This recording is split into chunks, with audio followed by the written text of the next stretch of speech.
Combien sont-ils ceux qui se sont préoccupés d'aider ces femmes dans leur détresse? La Fédération hospitalière de France a toujours été et restera une vigie de la santé des femmes.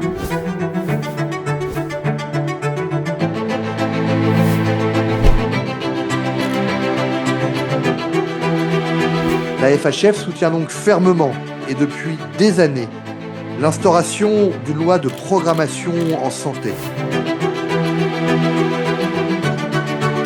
Selon une étude publiée ce matin, plus de la moitié des femmes estiment que leurs symptômes n'ont pas été pris au sérieux ou minimisés par un professionnel de santé à cause de leur sexe. Historiquement, la médecine a été faite par et pour les hommes. Les voyants sont au rouge. En 5 ans, le déficit a été multiplié par 5 pour atteindre aujourd'hui quasi 2,8 milliards d'euros. D'où cette nécessité d'une loi de programmation en santé qui nous permettrait de définir bien évidemment des objectifs de santé publique et en face bien sûr les moyens nécessaires. La situation dans les EHPAD publics, 7 sur 10 étaient en déficit fin 2024 d'après le dernier bilan de la Fédération hospitalière de France. La Fédération hospitalière de France demande un plan sur le long terme sur 10 ans pour la psychiatrie, aujourd'hui considérée par les professionnels de santé comme sinistrée. Le nombre d'adolescents et de jeunes adultes qui ont consulté en service de psychiatrie a explosé l'an dernier, plus 32% dans les hôpitaux publics. Oui, je suis malade mental. C'est cru, c'est violent à dire, je ne veux plus le cacher et je ne veux plus me cacher. La psychiatrie, c'est un sujet qui peut faire peur, qu'on croit être lointain alors qu'en fait il est tout proche. Toute ma vie, je me suis sentie folle. Tu peux aussi t'en servir comme pouvoir magique. Ce n'était pas une fatalité, ça m'a sauvée. À un moment, on peut très bien basculer de l'autre côté.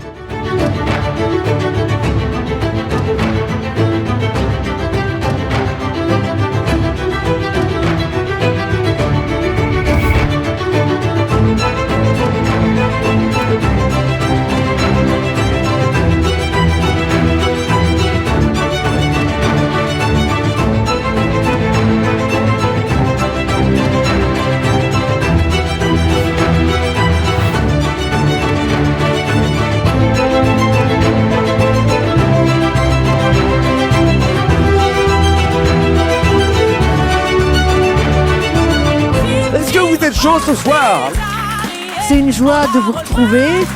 J'avais une occasion de pouvoir remercier toutes ces équipes de cardiologie, de réanimation et de maternité de Necker qui ont sauvé la vie de mon fils tout simplement. Tous ces métiers qui constituent cette fourmilière à l'hôpital est très importante et essentielle. C'est pour ça que je souhaite les mettre à l'honneur. Aujourd'hui à cette émission, nous avons les soignants.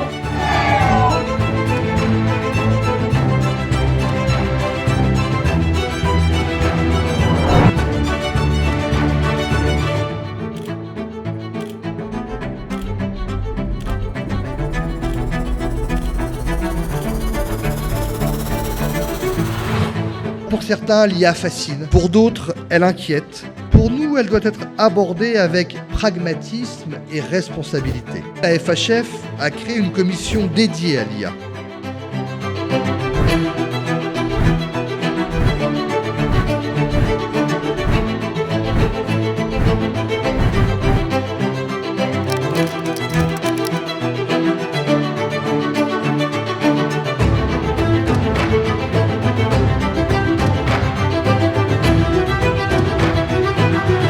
Il faut, au-delà de rappeler la place de l'hôpital, son rôle essentiel, comme vous l'avez dit, c'est de dire aussi qu'il faut lutter contre les infox, voire les propos mensongers.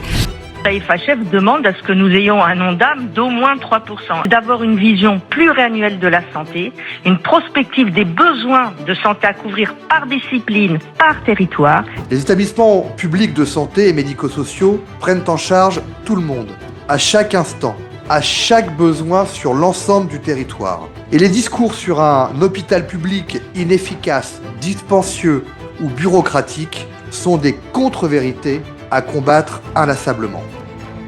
Il y a pile 5 ans, le confinement, premier du genre. Quel bilan pour l'hôpital ? L'hôpital a dû revoir ses priorités. Les failles de notre système de santé. Une crise silencieuse mais profonde. 7 EHPAD publics sur 10 en déficit. Les séjours en pédopsychiatrie sont 32% plus élevés qu'attendu. Prévision, enquête, étude baromètre de la Fédération hospitalière de France.